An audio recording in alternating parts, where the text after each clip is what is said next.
All right, now we come to the main part of our luncheon. Today I'm privileged to introduce our speaker, Joe M. Turner.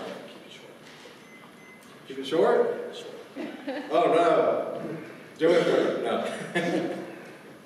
That's too short. Magician, mentalist, and professional speaker Joe M. Turner is the Chief Impossibility Officer and one of America's premier corporate entertainers and speakers. He's entertained prominent elected officials, sports speakers, celebrities, and corporate leaders. He's been featured in numerous television, radio, and print appearances, including Good Morning America, Nightline, and CNN Headline News. Please welcome Joe M. Turner, America's corporate magic communicator.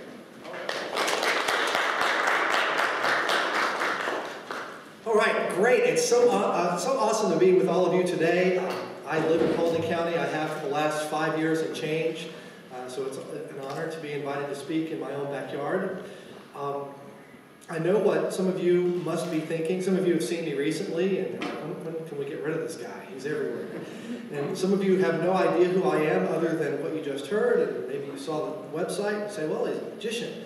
What in the world does a magician have to do with a business association, small businesses?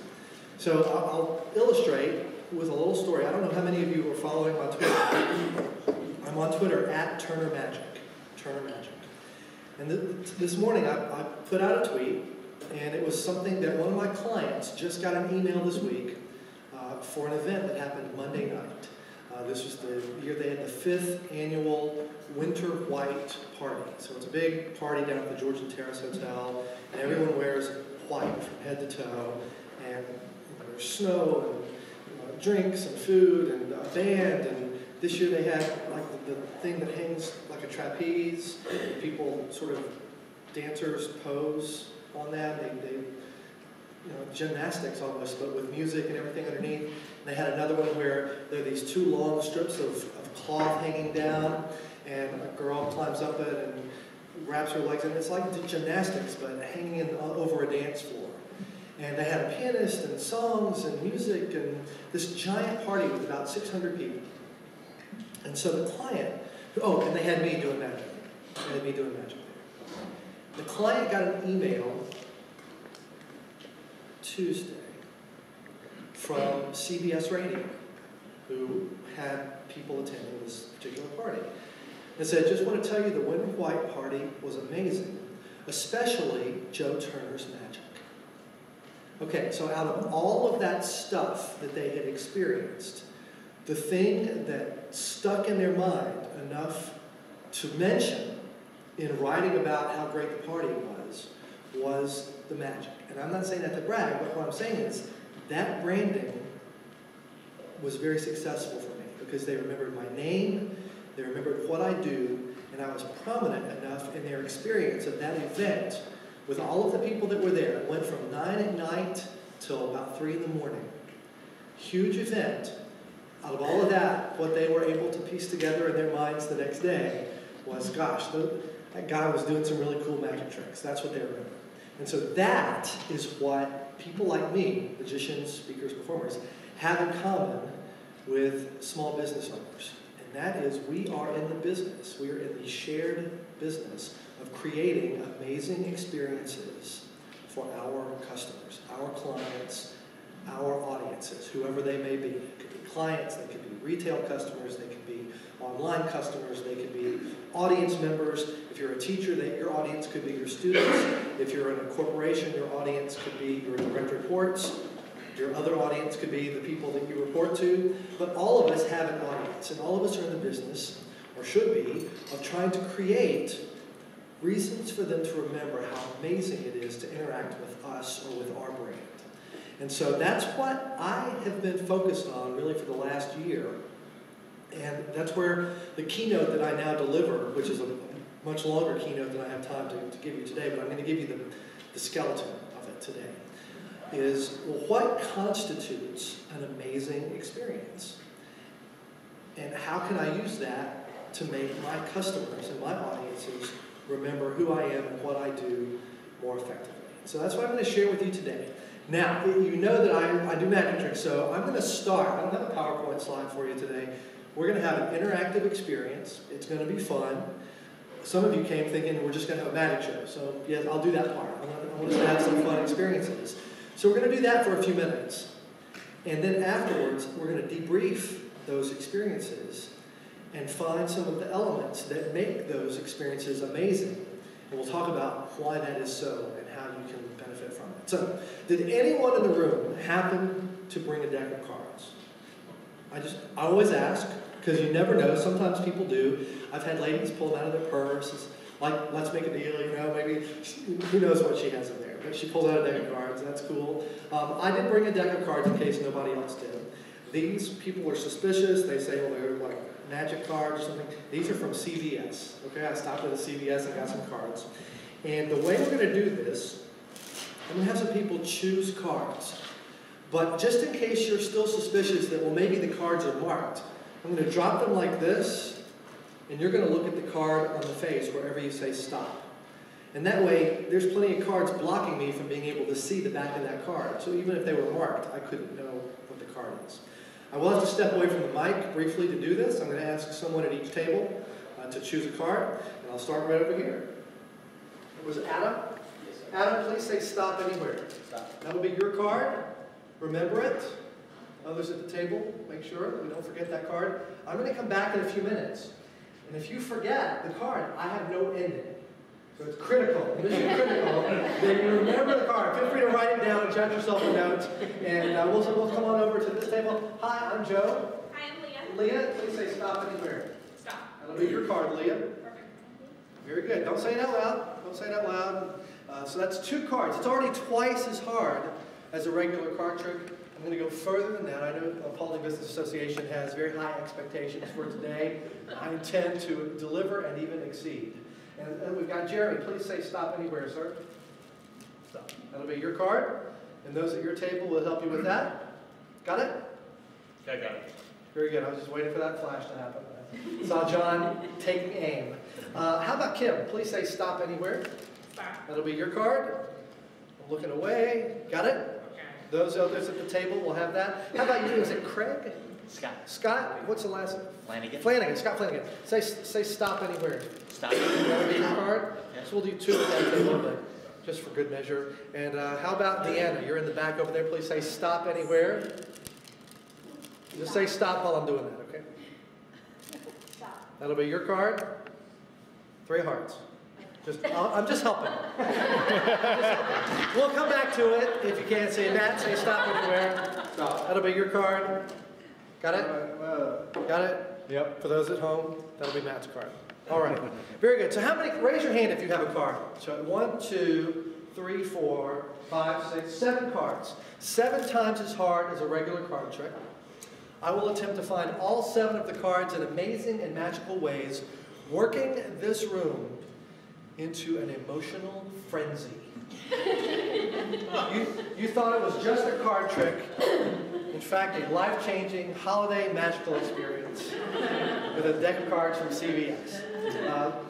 I'll tell you what, by the way, nobody's card is on top. Nobody waited to the very, very top of the card, to top of the deck to say stop. And nobody's card is on the bottom. I'm not dealing off the bottom. They say the magician just has, he's dealing off the bottom. There's no cards. Nobody stopped at the very, very bottom. So 7 cards. I'm going to move back up here so everyone can see. And we'll work our way back around. Dad, do you remember what your card was? Yes. Don't say it out loud just yet. Just watch the deck. I'll just give the deck a gentle touch with my hand, and one card magically flips over so that it is facing the audience. Just one card flips over so that it is facing the audience. One card flips over in the middle. What was your card? 2 of clubs. That's the one.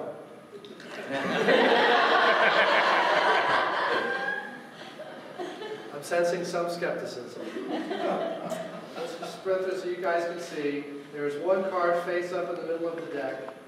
It is the 2 of clubs. Wouldn't lie to you for anything. And please hold your applause. Please take your seats, ladies and gentlemen. That brings me to Deanna. It was the 3 of hearts, which is strange because I know I saw a 3 of hearts in this deck. But before I walked in here today, I had a feeling someone might choose this 3 of hearts, and I put one in my pocket, which, strangely enough, is the same card that Scott had was the 3 of hearts as well, correct? Incorrect. Incorrect. Yes. This is on camera. Incorrect. Really? What was your card? 10 of spades. It's close. You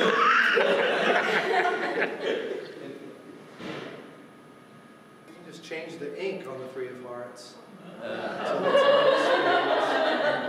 that. That sound is like, oh, he's good. I already told you where the 3 of hearts is. That's the one that I put in my pocket to start the show. So now we've got 3 cards. Now we've got the 10 and the 3. Kim, did you have the 10 of spades or the 3 of hearts? No. Neither of those? Well, we'll leave the 10 and the 3 over here. And what was your card?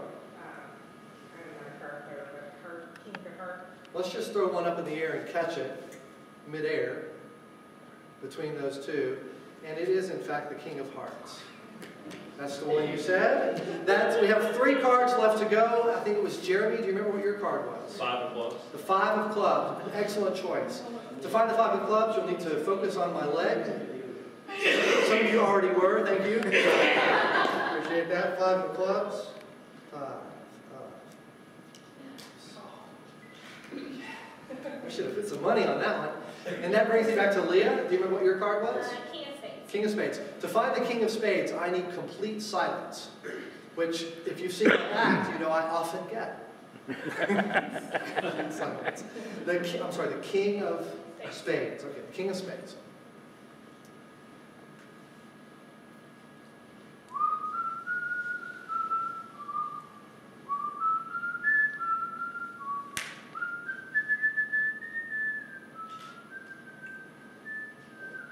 King of Spades? Yep. That's the one? And one more to go. One more to go. Don't tell me yours, Adam. You've thought about yours longer than anyone else, which means it is burned into your mind. I will extract it by whatever means necessary. Let's just visualize the card floating in the air in between us. Just imagine it hovering right here. And I can see it, and I'm getting a sense that it is a rectangular card. Is that correct? Yes. I used to be a management consultant. We start by observing the obvious. It's a red card, and I'm getting a sense that it is a diamond. So if you watch carefully, left-handed, one card leaps from the deck, flies through the air, lands on my outstretched fingers. That's cool even if it's wrong. What was the card? The Jack of Diamonds. The Jack of Diamonds. Ladies and gentlemen, the Jack of Diamonds. 7 cards for our...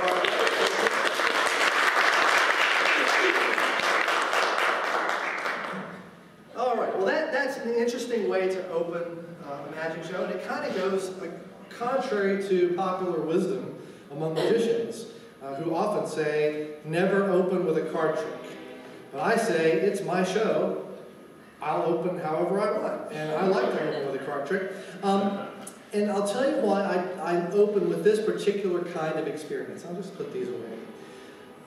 This experience we just had is amazing. There's several things in play.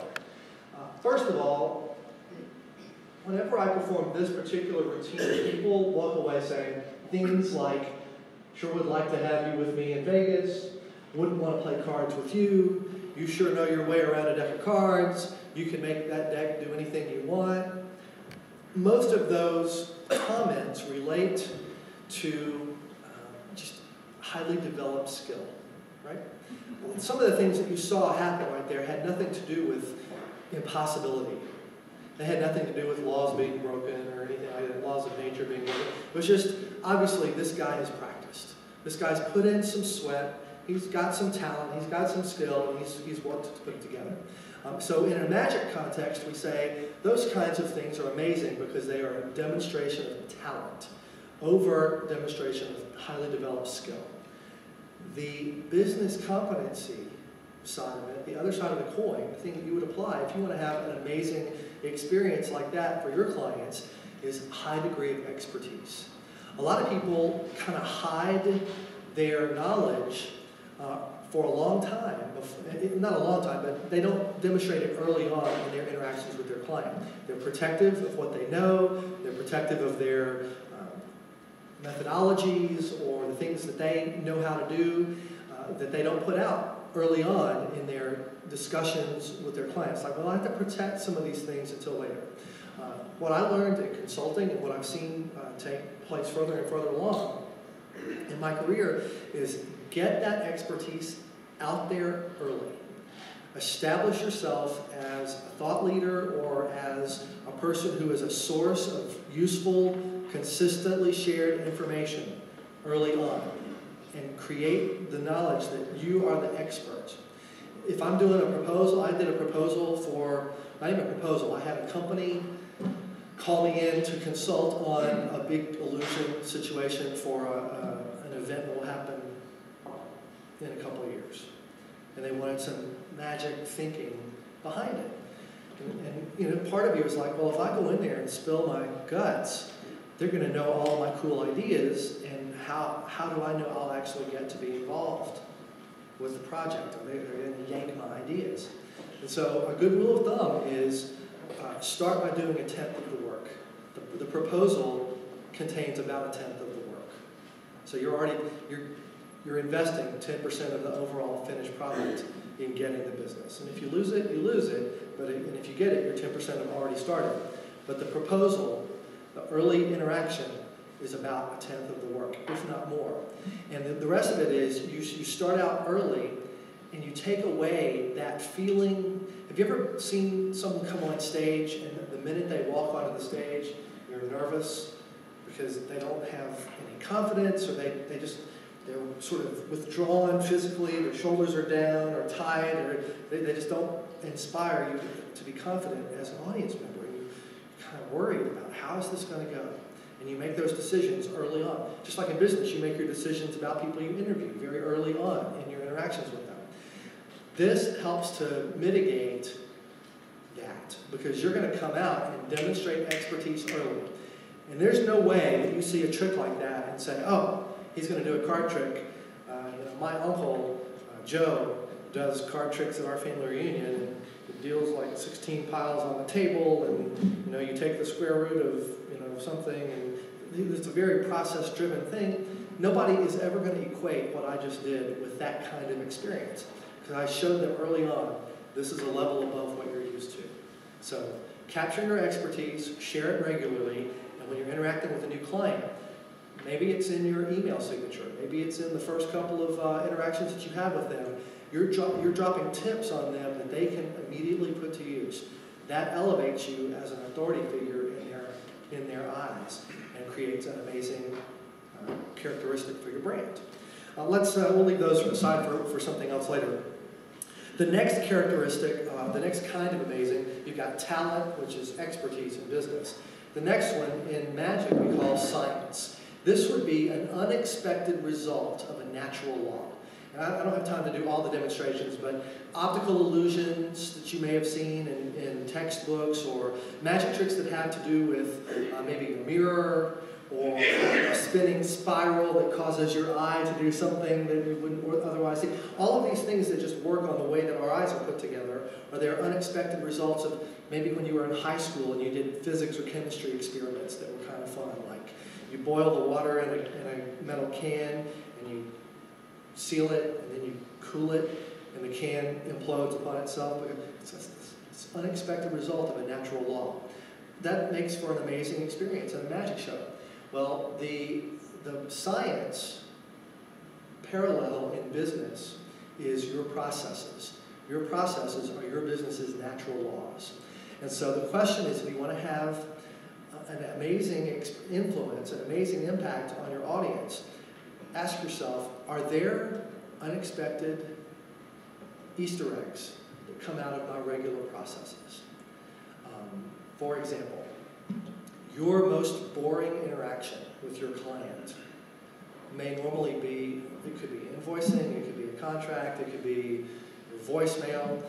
I was at a conference last year, and there's a woman named Tony Newman who is a great speaker on customer touch points and innovating the way you interact with your customers to have amazing experiences. And one idea she shares is this, your voicemail greeting. She changed her voicemail greeting, and it's not, "Hi, this is Tony, I'm in the office today, but I'm away from my desk. Please leave your name and number, and I'll call you back before the end of business today." Right? You've heard that 100 times. Her voicemail is, "Hi, it's Tony. Imagine we're having an amazing conversation. You go first." Beep. Now, she has completely innovated the way that customer even perceives the most trivial interaction with her. Just leaving her a voicemail becomes this sort of different experience. And she has many other stories along those lines, and I would encourage you to look her up on the internet. T-O-N-I, Tony Newman, and you can get more.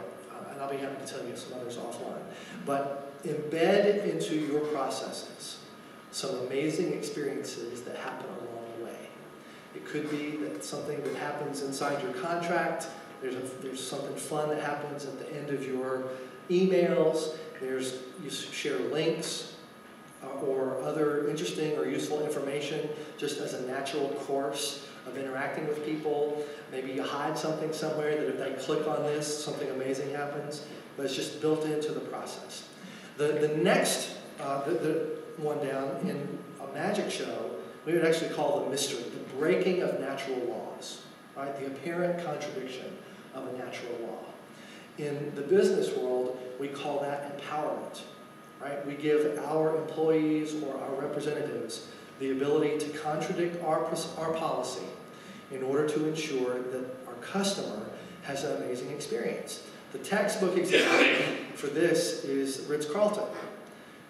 Let's say that Leah has a presentation at Ritz-Carlton. She's speaking at a conference of banking conference of some kind. And her presentation is 11 a.m. And she's coming down the stairs, steps out of the elevator or whatever, and heel breaks on her shoe. And all the women are suddenly like, "Oh my God, not that." Anything else we can pretty much, the women, you can just see on their faces that that's a realistic fear. Janitor walks by and says, "How may I help you?" Miss Leah, I didn't get your last name? Mead. Miss Mead, may I help you? The heel on my shoe is broken. Give it to me, I'll take care of it. The janitor can go spend up to $100, maybe more, to have that shoe repaired and brought back to you in time for your presentation. And it will happen. They will move heaven and earth out of Ritz-Carlton to do whatever it is that you need. And so the edges of their policies are kind of fuzzy. It's like, this is what my job description is, this is what our policy is, but there's like $100 feathered edge around the end, where for $100, I can fix this person's problem and they walk away with an amazing experience at Ritz-Carlton that they will tell everyone they know for the rest of their lives. That's a small investment. And so every employee is empowered to break that rule and spend money that wasn't officially allocated. They don't have to get approval, they don't have to go through the regular channels. That is empowerment. They get to do that because the experience is more important than the $100. And there's some discernment that takes place along the way. Fine. But here the question for you is, are the people who represent you, or are you as the owner, leader, manager of your own company, have you got some fuzzy edges around the policy so that you have the ability to make decisions on a case-by-case basis to make sure this person has an amazing story to tell about your company? So that when they go back to the person that recommended you to them, they tweet like the Winter White Party. We had 600 people there. We had a great time at your amazing event, especially fill in your brand. Right? You want to stand out. So you build that into the way that you do your business. The last two, and I'm going to wrap up with just a quick demonstration of this, have to do with a different branch of magic. And just for the sake of demonstration, this isn't a card trick. Obviously, I didn't bring big props today. I didn't come to do the whole song and dance. What I wanted to give you was a magical experience, but with a back end that you could actually take out and apply as you're thinking about you planning your businesses for next year. So this is something, I need two people to help me with this. And how about Tammy? Could I ask you to help me? You come over here. And Maria, do you mind just over here? You're close. You're like the closest one. So Tammy, you come right here. Maria, you come right here. And you're not going to have to do anything silly, I promise. I promise, I promise. People are so nervous about magicians, and I totally understand that. So I'm not going to make you do anything that's silly. I have a list of 10 items. These are 10 images that have to do with like Christmas time, holiday season. So I'd like you to think of a number from 1 to 10. Don't tell me what it is. Have you got one? Yes. Okay, and I'd like you to do the same, but I want to ensure that we don't get the same number by accident. So we're going to just even odd. Will you even or odd? Even. You be odd. Choose an odd number. Okay? And that way, we'll get 2 different things at random, but they can't possibly be the same thing, so I get to do this twice. That's the whole thing. So I want you to look at the list, remember what's at your number, don't say it out loud. Got it? Got it? I don't have my glasses. Okay, got it? Very good. Remember what's at your number. Got it? 10 different things. These are sort of vague. This other list has those 10 items focused into something specific. And they've been scrambled up so they're not in the same order, but I'm going to read these out. And what you're thinking of will relate to one of these items. You understand?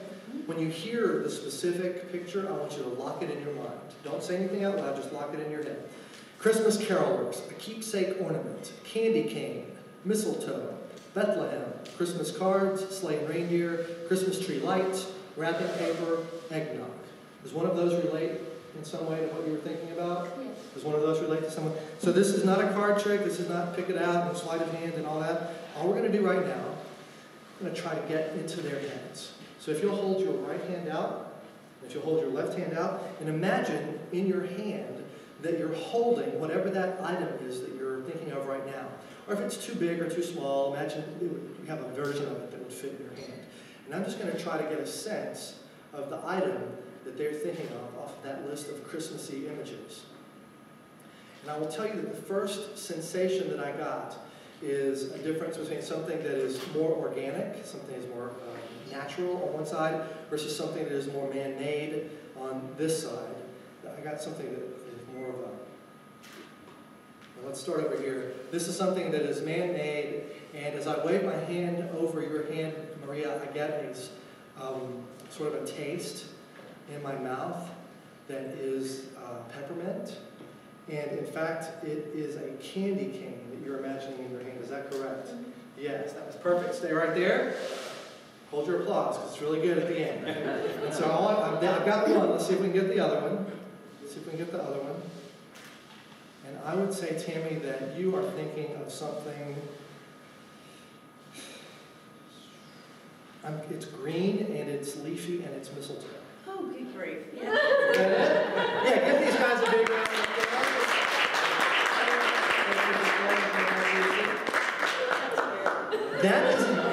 That is a demonstration of a branch of the illusion arts known as mentalism. Mentalism has to do with psychological experiences instead of visual. So instead of cards flying through the air or things disappearing or reappearing and all of that, it has to do with things that happen in your head. Mind reading, ESP kinds of experiences, which I don't believe in those officially, but theatrically, I think it's a great premise for an amazing experience. It's good theater. So the fourth kind of amazing experience on stage, in magic we call it contact. The ability to perceive information in another person's head.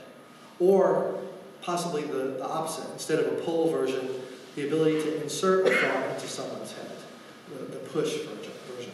Okay? Though that in mentalism is what we would call telepathic experiences, telepathy, mind reading, and so on. And that's what we sort of demonstrated right here. The business version of contact is communication.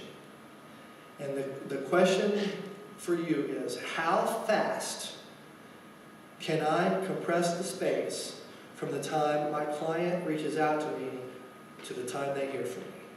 And the faster that happens, the more amazing the experience is. Let me tell you why. I was asked to perform at the American Family Insurance booth at the Best of Atlanta party the last couple of years. This year, I was headed down to go to the event, tweeted out, looking forward to working at the Best of Atlanta trade show booth for American Family. 20 minutes later, I get a tweet back from their headquarters in Chicago. Wisconsin, Madison, Wisconsin. It was up there in Wisconsin. It says, "Have a great time at the booth. I'm sure it'll be fantastic." So somebody was paying attention to things that were being said, comments that were being made, questions that were being asked about them. Social media obviously is a major part of that nowadays, but that's just the current version, right? It used to be newspapers or employee newsletters and television reports and radio. Now it's social media. And so the ability for you to hear about and respond to things very quickly, that time gets faster and faster and faster. The quicker it is, the more, when I got that tweet, it was like you want to look around and see. You understand technologically how it could happen, but you can't believe someone's actually paying attention. Paying attention is the closest you can get to reading someone's mind. And so make sure they know that you're paying attention.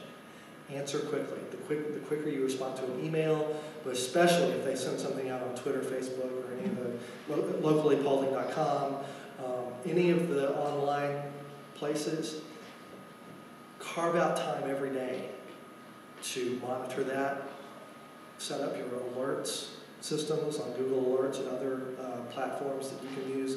That is so critical because the amazing experience is people will tell others about how quickly you responded.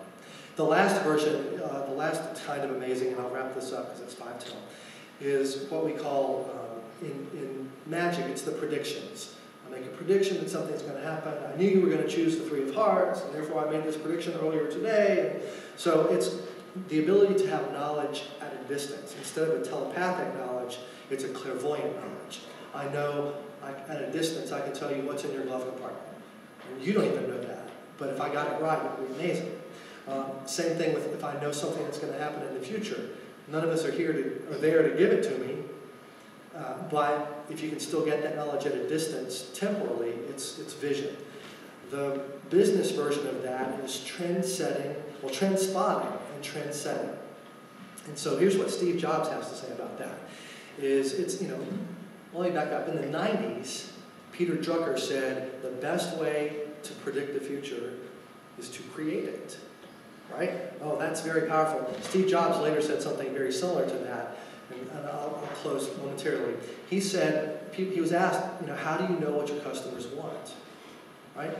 So part of it is trend spotting. How do you anticipate what your customers are going to want? And his response is, a lot of times they don't know what they want until I tell them. So he moved from trend spotting to trend setting. Right? It's amazing to be a trend spotter. It's even more amazing to be the person who tells them what the trend is going to be. And there's all kinds of reference materials and books and CDs you can buy about why things go viral and how to manipulate those things to your advantage. But that's the backside version of the magic experience in business, is being perceived as not only knowing what my customers are thinking right now, but what are they going to want in the future. And I'm already there. I'm already there shelling it out to them, dealing it out to them, even before they know they want it. I tell them what they want. That's a great place to be. So those are 5 kinds of amazing experiences in magic, and the 5 parallels of those experiences that you can use in your own work as you plan what you're going to do in 2013 to create amazing experiences for your own audiences. As I wrap up, I will tell you that book is in process. This is a somewhat smaller book that came out 2 weeks ago. It's called High Joltage. This is a book of little bullet points, 101 tips on creating amazing experiences with your personal brand or your professional brand. Plus a chapter at the end on what I feel are some great tips on networking effectively, not just in business associations and chambers, but in other types of networking settings as well. And so this is just the first in a series. They are $8 on Amazon. They're $5 on Kindle, and I have these today. I have a few. These are $5. I'll give it to you for the Kindle price today, and I'll be happy to stick around afterwards and share that with you. If there are no questions, My name is Joe Turner. Thank you for your attention and for coming out today. Thank you.